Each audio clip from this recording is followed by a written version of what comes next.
வணக்கம். இது உங்கள் பிவி அஸ்ட்ரோ.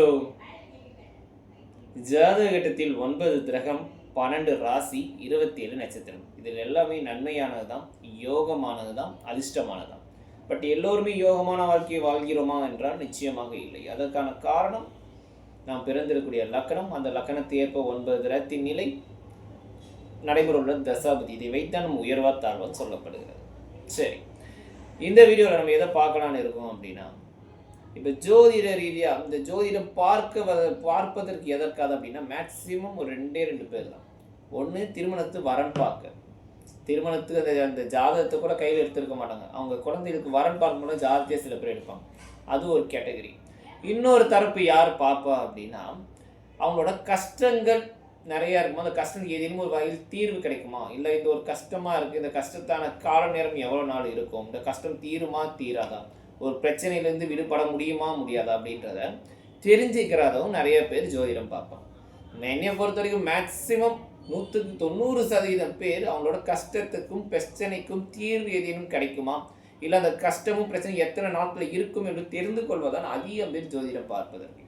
ஆனால் இப்போ ஒரு ரீசெண்டாக ஒரு கொஞ்ச காலகட்டத்தில் என்ன பிரச்சனை வருது அப்படின்னா, அதாவது அவங்க வர்றதே ஒரு பிரச்சனையே தீர்வுக்காக தான் அவங்க வராங்க. பட் அவங்களுக்கு இன்னொரு புது பிரச்சனை என்னவா வருது அப்படின்னா, இந்த ஜோதிடம் பார்ப்பவர்கள், அதாவது ஜோதிடம் சொல்லுபவர்கள், ஜோதிடர்களை சொல்கிறேன், நிறைய பேர் சொல்லக்கூடிய ஒரு விஷயம் என்னன்னா, இந்த ஜாதகத்துக்கு என்ன பலன் அப்படின்னு சொல்கிறத விட்டுட்டு, இந்த ஜாதகருக்கு உங்கள் லக்கணமே தவறாக இருக்குது, நீங்கள் பிறந்திருக்கக்கூடிய லக்கணம் தப்பு, லக்கணம் இது இல்லை இதுவாக இருக்கலாம், இல்லை அதுவாக இருக்கலாம், ஸோ உங்கள் ஜாதகமே முதன்மையாக கொஞ்சம் தவறாக இருக்குது, ஸோ லக்கணமே பிரச்சனையாக இருக்குது அப்படின்னு சொல்கிறது.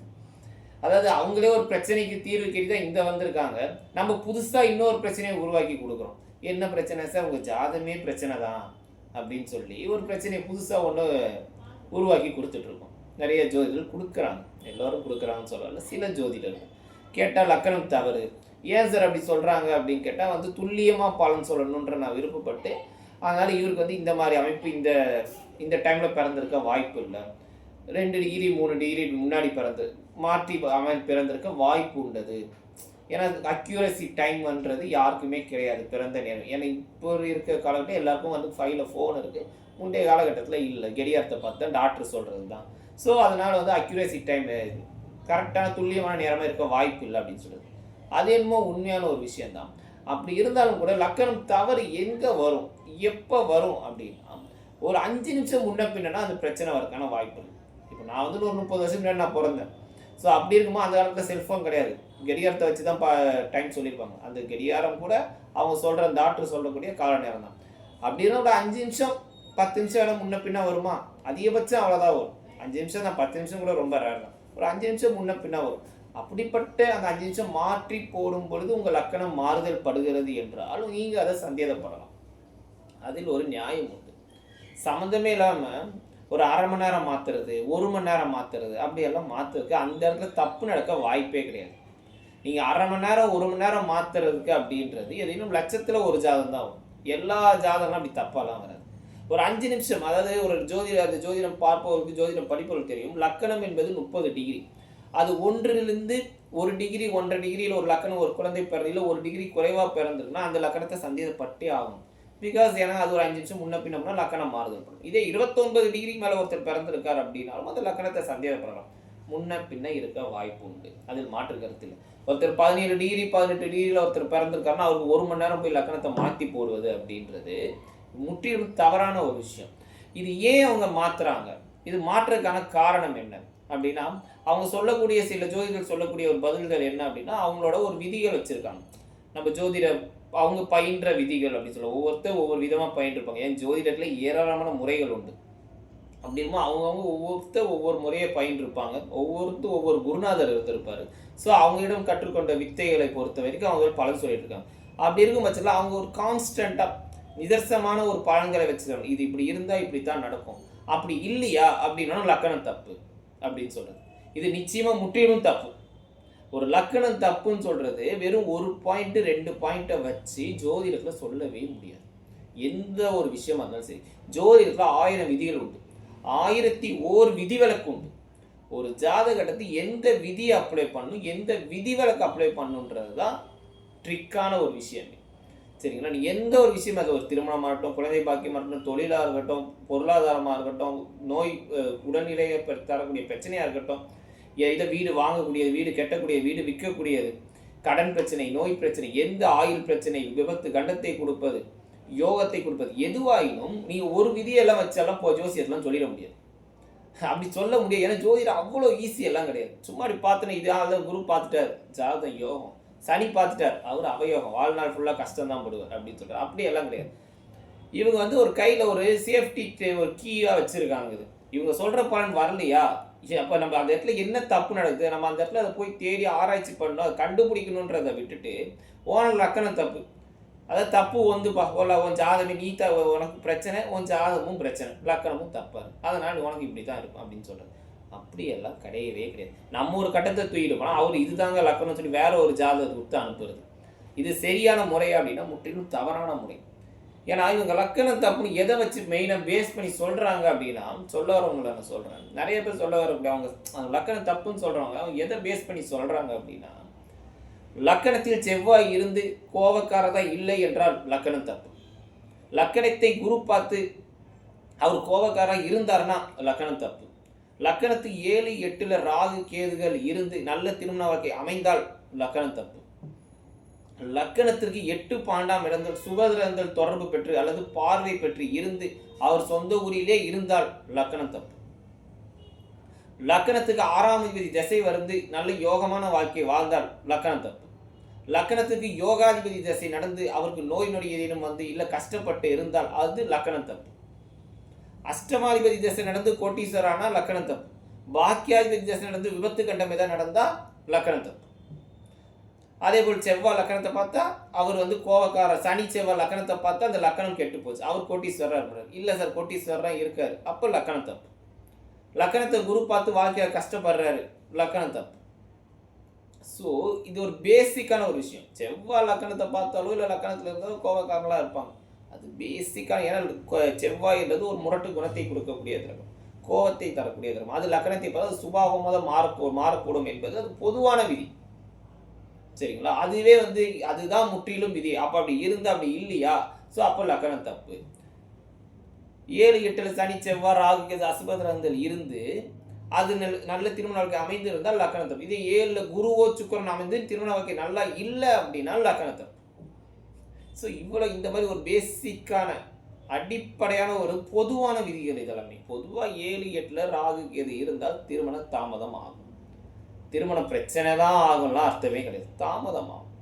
அது பிரச்சனை பிரிவினை ஆயிருக்கும். 7, 8 ராகு கேது சனி செவ்வாய் இருந்தும் பிரிவினை ஆயிருக்கும், நான் இல்லைன்னா இந்த இடத்துல சொல்கிறேன். பட் அது காரணம் அது இல்லை.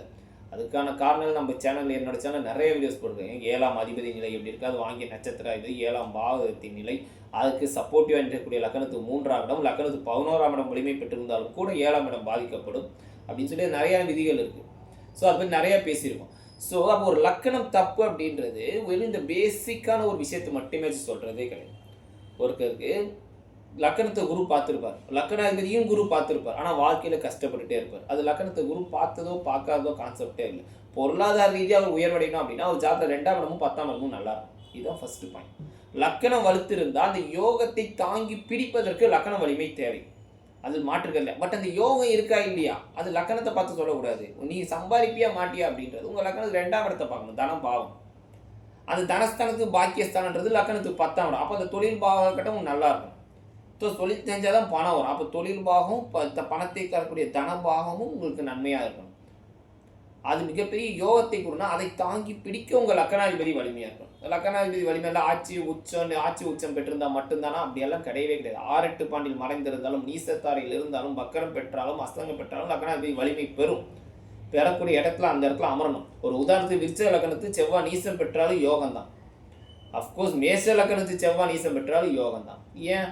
ஏன்னா லக்கணத்துக்கு அப்போ நீசம் பெற்றுவது அப்படின்னு லக்கணத்துக்கு கேந்திரத்தில் நீசம் பெறுவார். சரி, விருச்சிக லக்கணம் போட்டாலும் அது ஒரு பாதகத்தில் பாக்கியம் சொன்னால் அது ஒரு பாதகஸ்தானத்தில் நீசம் பெறுவார். ரெண்டுக்குமே வேஷ லக்கணமும் சரி விருச்சிக லக்கணம் செவ்வாய் லக்கணாதிபதி சொன்னாலும் லக்கணத்துக்கு குற்றவியல் ஸ்தானாதிபதியாக வருவார். மேஷ லக்கணம் அஷ்டமாதிபதி, விருச்சிக லக்கணம் 6 அதிபதி. கெட்ட கிரகம் கெடுவது சிறப்பு, சரிங்களா? ஸோ அந்த இடத்துல லக்கணாதிபதி வலிமை பெற்று தான் இருக்கார். அதனை மேற்கொண்டு குரு பார்த்தால் நிச்சயம் வலிமை. அதே செவ்வாய் புதனோ அல்லது சனியோ கூடப்பட்டால் அது அவயோகத்தன்மை நிறைந்தது. ஸோ ஒரு ஜாதகத்தில் ஒரு யோகாதிபதி தசை நடக்குது, அந்த யோகாதிபதி தசை நடக்குது, இவர் கஷ்டப்படுறாருன்னா அப்போ லக்கணம் தப்புன்றது. இல்லை இதே ஒரு அவயோகாதிபதி தசை நமக்கு கோட்டீஸ்வரன் ஆகிட்டாருன்னா லக்கணம் தப்புன்றது நிச்சயமாக கிடையவே கிடையாது சார். யோகாதிபதினா யோகத்தை தான் செய்வார், அவயோகாதிபதினா அவயோகத்தை செய்வார்ன்ற விதியெல்லாம் நிச்சயமாக கிடையாது. இது என்னோட ஆன்லைன் கிளாஸ் நான் சொல்லக்கூடிய விஷயம், என் ஸ்டூடெண்ட்ஸ் நான் சொல்கிறது. ஒரு அதுக்கு எக்ஸாம்பிள் நிறைய ஜாதகம் அவங்களுக்கு நான் கொடுத்துருக்கேன், என் சேனல்லே நிறைய வீடியோஸ் நான் போட்டிருக்கேன். ஒரு லக்கணத்துக்கு யோகாதிபதி யோகத்தை தான் செய்வாரா? நிச்சயம் கிடையவே கிடையாது. நீங்கள் வேணால் நல்லா நோட் பண்ணி பாருங்க, பஞ்சமாதிபதின்றது நல்ல லக்கணத்து 2ஆம் திரிகோணாதிபதி, லக்கணத்து யோகாதிபதி.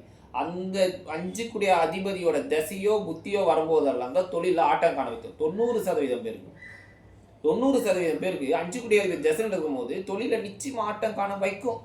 அது மாற்று கருத்து இல்லை. ஏன்னா 10ஆம் இடத்துக்கு அது அஷ்டமஸ்தானமாக வந்து நிற்கணும், தொழில் ஆட்டம் காண வைக்கும். இந்த இடத்துல இதெல்லாம் நம்ம அந்த இடத்துல பார்க்கணும்.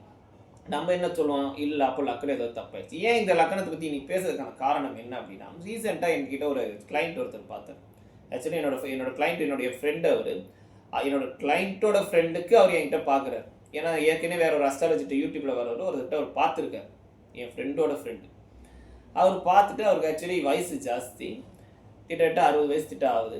கிட்னியில் ஏதோ பிரச்சனை, கிட்னியில் பிரச்சனை இருக்குது அப்படின்னு சொல்லி கிட்னியில் கல் இருக்குது டெஸ்ட் பண்ணி பார்த்துட்டு அதை ஆப்ரேஷன் பண்ணி தான் ரிமூவ் பண்ண முடியும், சர்ஜரி பண்ணி ஆகணும்னு சொல்லி டாக்டரோட கன்சல்ட்.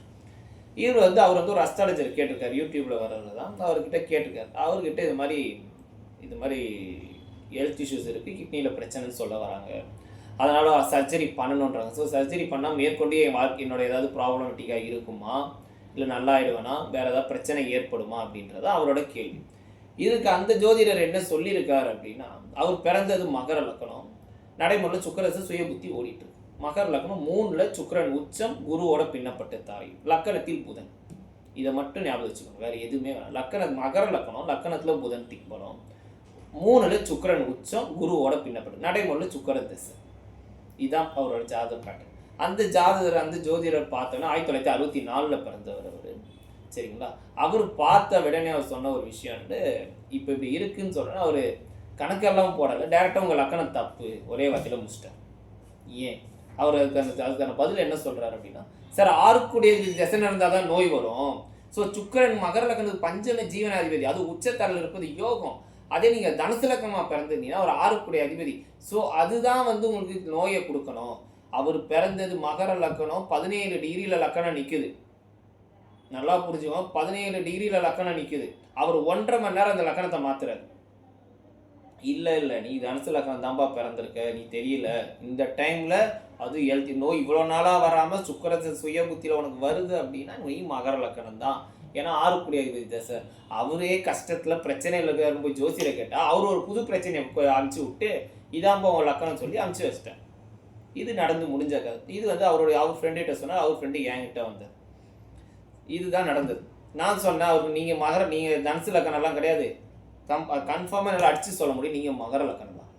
சுக்கிரதசை சுய புத்தி உங்களுக்கு கண்டத்தை கொடுக்கும், கஷ்டத்தை கொடுக்கும், பிரச்சனையே கொடுக்கும், ஒரு ஆயுள் கண்டத்தை கொடுக்கக்கூடிய. ஏன்னா ஆப்ரேஷன் பண்ணுறதெல்லாம் விளையாட்டு விஷயம் இல்லை. நார்மலாக ஒரு உடம்பு சரியில்லை, தலைவலி, வயிற்று வலின்னு சொல்லி மாத்திரை சாப்பிட்றதுக்கும் கிட்னியில் ஆப்ரேஷன் பண்ணி மாத்திரை சாப்பிட்றதுக்கும் வித்தியாசம் இருக்குது. நான் சொன்னேன், நிச்சயமாக இந்த டைம் உங்களுக்கு கண்டத்தை தரணும். ஸோ அதனால தான் உங்களுக்கு இப்படிப்பட்ட பிரச்சனை, திரேகம் கஷ்டப்படணுன்ற விதிப்பயன் இருக்குது. அதனால் சர்ஜரி வரைக்கும் போகத்தான் செய்யும், ஆயுள் குற்றம் ஏற்படாது, பயப்படாமல் சர்ஜரி பண்ணிட்டு வாங்க, நல்லா இருப்பீங்க. ஆனால் நீங்கள் மகர லக்கணம் எப்படி சொன்னேன், ஏன் அப்போ மகர லக்கணத்துக்கு நோயை குடிச்சு சுக்கிரதசை நீங்கள் கேட்பீங்களா பார்க்குறவங்க? Simple concept sir. ஒருத்தருக்கு ஒரு நோய் வருது, அதாவது நோயின்றது நீங்கள் சொல்கிற இந்த தலைவலி வயிற்று வலிக்கலாம் நான் சொல்ல, இது மாதிரி கிட்னியில் பிரச்சனை, ஒரு ஆட்டில் பிரச்சனை, ஸ்டண்ட்டு வைக்கிறாங்க, சர்ஜரி வரைக்கும் ஒரு நோய் கொண்டு போகுதுன்னா 6ஆம் பாகம் இயங்காமல், 6ஆம் அதிபதி தொடர்பு இல்லாமல், லக்கணாதிபதி தொடர்பு இல்லாமல், 1-6 தொடர்பு இல்லாமல், ஒரு நடக்கக்கூடிய தசாநாதன் 1-6 தொடர்பு இல்லாமல் அவருக்கு நோய் வர வாய்ப்பே கிடையாது. 1-6 தொடர்பு வந்தால் மட்டுமே இவருக்கு இப்படிப்பட்ட அமைப்பை கொடுக்கும். இந்த ஜாதகத்து சுக்கிரதசை நான் பார்த்தோன்னே ஏன் நல்லா இருக்காதுன்னு சொன்னதுக்கான காரணம் என்ன, கண்டத்தை கொடுக்குன்னு சொன்ன காரணம், மகர லக்கணம் சுக்கிரன் உச்சம், குருவோட பின்னப்பட்டு, மகர லக்கணம் 8ஆம் இடம் ஆயுள்ஸ்தான், சிம்மம் அணையவன். அந்த சிம்மத்துக்கு 2 மாரகாதிபதி யார் அப்படின்னா குருவும் சுக்கிரனும். லக்கணத்துக்கு நான் சொல்லவே 8ஆம் இடம் ஆயுள்ஸ்தானம், தண்டத்தை கொடுக்கக்கூடியது, அவமானத்தை தரக்கூடியது, கஷ்டத்தை கொடுக்கக்கூடியது 8ஆம் இடம். அந்த 8ஆம் இடத்துக்கு 2 மாரகாதிபதி யாருன்னா குருவும் சொன்ன 8ஆம் இடத்துக்கு மாரத்தில் நின்று தசை நடக்கிறார் சுக்கிரன். ஸோ அப்போ கண்டத்தை கொடுக்கணும். கஷ்டத்தை கொடுக்கணுன்றது விதிப்பயன். இது ஃபஸ்ட்டு பாயிண்ட். ரெண்டாவது, அது எதன் வழியில் கொடுக்கும். ஏன் இவருக்கு நோயை கொடுத்துச்சு அப்படின்னா, லக்கணத்தில் புதன்னு சொன்னேன். அந்த புதன் லக்கணத்தை 6 அதிபதி ப்ளஸ் பாக்கியாதிபதி. பாக்கியாதிபதினு சொன்னாலும் லக்கணக்கு 6 அதிபதி தலையில் வந்து அமர்ந்திருக்கார், லக்கணம் என்ற தலையில். அந்த சுக்கிரனை இயக்கக்கூடிய நட்சத்திராதிபதி புதன். இதுதான் கணக்கு. ஸோ அப்போ தசாநாதனுக்கு 6 அதிபதி நட்சத்திரம் பெற்று அது 6ஆம் அதிபதி லக்கணத்திலே வந்து அமர்ந்திருக்கார். அப்போ 1ஆம் பாவமும் இயங்கும், அதை வாங்கி நட்சத்திரம் புதன் 6ஆம் பாவமும் இயங்கும். ஸோ சுக்கிர தசை அப்போ இவருக்கு நோயை கொடுக்கணும் அப்படின்றது தான் விதிப்பயன். அதனால தான் இவருக்கு நோய் வந்துச்சு. இந்த நோயின் தாக்கம் எந்த அளவுக்கு போகும். நோய் வந்தாலே இப்போ கிட்னியில் கல்லுனால எல்லாருக்கும் சர்ஜரி போக மாட்டாங்க. சில பேருக்கு, எத்தனையோ பேருக்கு மாத்திரை மருந்துலேயே சரி பண்ணதெல்லாம் நிறைய பேர் இருக்காங்க. நான் இல்லைன்னு சொல்ல வரல. அப்படி இவருக்கு ஏன் அந்த சர்ஜரி வரைக்கும் ஏன் உள்ளே கொண்டு போகுது. இதுதான் அந்த 8ஆம் கண்டத்தை கொடுக்கும். நான் சொன்ன பார்த்தீங்களா, அது 8ஆம் இடத்து திசை மாறத்துலேருந்து நடக்குது. அப்போ உயிருக்கு கண்டம் கிடையாது, அப்போ ஆயுளுக்கு கண்டம். அப்போ 8ஆம் இடத்துக்கு கண்டத்தை கொடுக்கும். அப்போ 8ஆம் இடம் கண்டத்தை, பிரச்சனையை, ஒரு அவமானத்தையோ கஷ்டத்தையோ அனுபவிக்கணுன்றது விதிப்பயன். அப்போ இவர் அந்த 6ஆம் அதிபதி புதனி நட்சத்திரம் பெற்றனால் இவருக்கு இந்த பிரச்சனையை கொடுத்தது. ஸோ அப்போ இவர் காரணம் என்ன அமர்ந்திருக்கு. அப்போ சுக்கிர தசை சுய புத்தின்றது லக்கணத்து யோகத்திரம் தான். அப்போ ஆயிலுக்கு, அதுதான் சொன்னேன், உங்களுக்கு ஆயிலுக்கு பங்கம் ஏற்படாது. தைரியமாக போய் ஆப்ரேஷன் பண்ணிட்டு வாங்க, நல்லா இருப்பீங்க. ஒருத்தரோட ஜாதக கட்டத்தில் நோய் வருமா வராதா அப்படின்றது லக்கண பாவமும் 6ஆம் பாவகம் அல்லது லக்கணாதிபதி 6ஆம் அதிபதி இயங்காமல் 1, 6 அந்த தசாநாதனோடு இயங்காமல் ஒருத்தருக்கு நோய் வரவே வராது. இப்படிப்பட்ட ஒரு நோயை தர வேண்டும் என்றால் ஒரு கிட்னி, ஒரு நல்ல இது மாதிரி பெரிய அளவில் ஒருத்தர் நோய் வருதுன்னா அந்த தசாநாதன் யோகாதிபதி அவயோகாதிபதி எல்லாம் பார்க்காது, நிற்கக்கூடிய நிலை. சர்ஜரி போகுமா போகாது. அப்போ 8ஆம் இடம் ஆயுள் ஸ்தானத்தை பார்க்கணும். ஆயுளுக்கு பங்கம் ஏற்படுமா படாதுன்ற 8ஆம் இடத்தை பார்க்கணும். ஸோ அப்போ லக்கணம் இந்த இடத்துல எங்கே தடுமாறுது. லக்கணம் நீங்கள் சொல்கிறோமா, அப்போ லக்கணத்து யோகாதிபதி தசை உச்சம் பெற்று நோயை கொடுக்காது சார் அப்படின்னு சொல்கிறது சரியா? முற்றிலும் தவறான செயல். இது எந்த வந்து நிற்கும் அப்படின்னா, கடைசி வரைக்கும் நான் இந்த ஜோதிடர்களில் சொல்கிறேன், நமக்கு தெரியாது, தெரிஞ்சுக்கணுன்ற அந்த எண்ணமே வராது. இப்போ நான் பேசுகிறேன்னா எனக்கு எல்லாமே தெரியும்லாம் கிடையாது. எனக்கு தெரியாத விஷயம் நிறையா இருக்கும். நான் இல்லைன்னு சொல்ல வரேன், எனக்கு தெரிஞ்சது தான் நானும் இந்த இடத்துல பேசிகிட்டு இருக்கேன். பட் இதில் என்னன்னா, ஒரு விஷயம் நம்ம தெரியலாம், அதை போய் அந்த இடத்துல தெரிஞ்சுக்கணும். அடுத்த செய்தி ஏன் இப்படி வருது, இதில் என்ன சூட்சம் இருக்கா அப்படின்னு தேடணும் அப்படின்ற அந்த கான்செப்டை விட்டுட்டு நம்ம கையில் ரெடியாக ஒரு கீ ஒன்று வச்சுருக்கோம். நம்ம எங்கெல்லாம் போய் லாக் ஆகிறோமோ அந்த இடத்துல இந்த இடத்துல கீயை வச்சுக்கிறது லக்கணம் தப்பு. அப்போ கடைசி வரைக்கும் நம்ம அந்த ஜோதிட ரீதியாக அந்த வளர்ச்சியை நிச்சயம் நமக்கு அது கிடைக்காது.